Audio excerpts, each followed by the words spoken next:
In episode 11, we have the conclusion of this mini-arc for the last few episodes.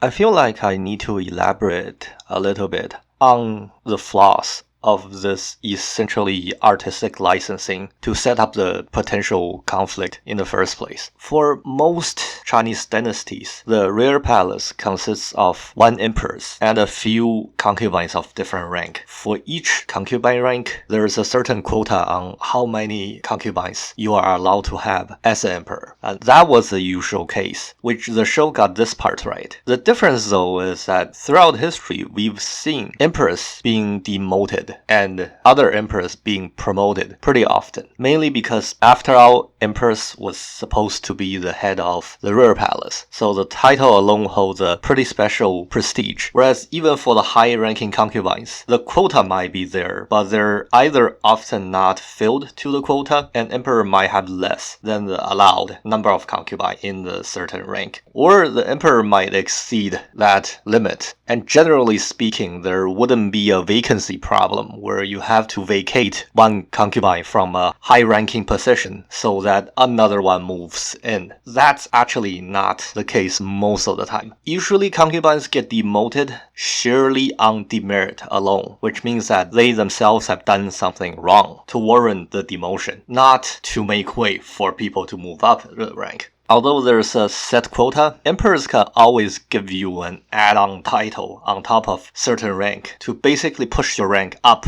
to equivalence with the highest rank if the highest rank wasn't available. Now, the reason why most emperors didn't do this was this. The imperial family usually would care about their personal image, and traditionally, ideally, China was running on a meritocracy, and generally, emperors, by definition, were supposed to represent the best kind of virtue out of people. Of course, in reality, that more than often wasn't the case, but it didn't stop emperors from trying to maintain that image or present that image. And this action would have been seen as wrong for a few reasons. First of all, you're forsaking and concubine, essentially one of your wives, for a younger wife, publicly and nominally, and that just didn't look good. Second, it also felt like you're meddling too much into the affairs of your palace that you might be neglecting properly running the country. Usually, emperors who would do that would have been seen as a tyrant, and generally the society would have been seen as not functioning well. But in this show, the emperor so far haven't depicted any quality that might define him as a tyrant or an incompetent emperor. So that's just a part that didn't make too much sense. With that said, the part that did make some sense would have been where Ado's going to be living now, which they did talk about in the show that she's gonna live somewhere in a southern palace. Didn't mention any specifics, however, the setup of the imperial palace, in Beijing at least, basically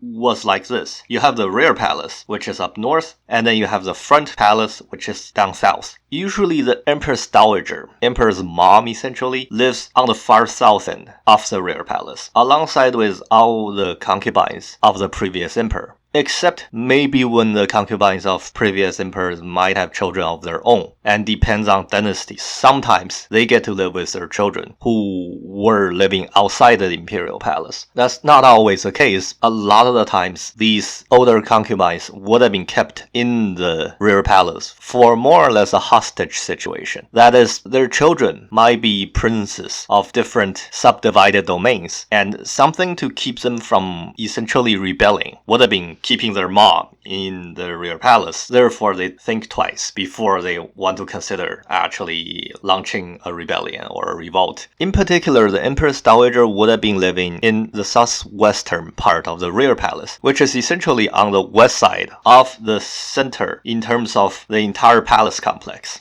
And also, I presume Jinxi might be working just next to this location, since given Jinxi's title as a manager of Rear Palace, usually historically there were two locations that they worked at, and usually there were two positions for manager of a royal palace. One is a manager of staff for a royal palace. The other one was manager of procurement and finances of the royal palace. Manager of staff generally lived far north, and manager of procurement and finances usually lived right south of where the Empress Dowager would have been living. The fact that Jinshi in the show filled both roles, we've seen him supervising essentially staff, and we've seen him making decisions on finances and demotion and promotion. His title might have been a combination of the two. And given his title is a combination of the two, usually the manager for resources would have been a higher rank compared to the manager of staff. So he would have been working just in this southwestern location.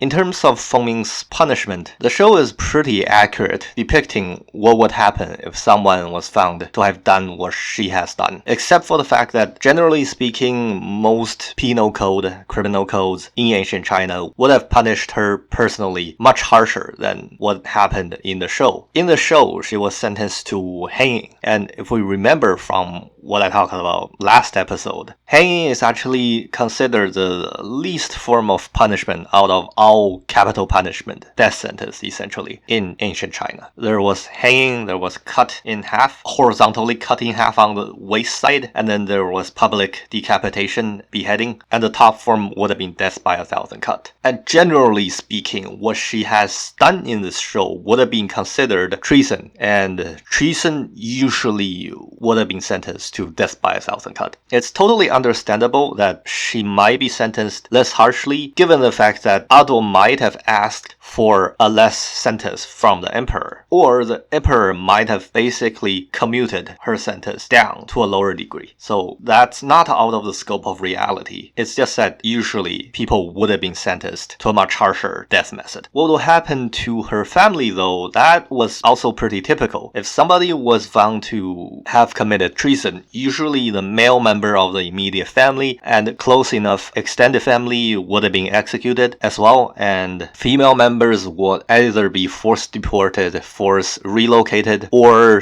sold into servitude or sold to brothels essentially. And all their associates would have been let go from any imperial position, and closer associates might have been deported as well. With that said, and the conclusion of this pretty dark chapter, we also get a glimpse of more heartwarming side of Royal Palace. Now, the Royal Palace was famous for internal conflict, secret plots against one another, infighting, and schemes. That was true, but there were many cases of good friendship and mutual respect amongst different concubines. So the scene we've seen with Li Shu actually showing her affection for, that's also not out of scope of reality as well. A lot of times, younger concubines will look up to older concubines as either an older sister figure or even a mother figure if the age was different enough. Because considering there would have been an age gap, some of the emperors might be in their 40s or 50s and they're still marrying maybe 16, 18-year-olds, and their oldest concubine were probably their age. So the age gap would have been one generation, and that would have been more or less a mother-daughter kind of relationship between them.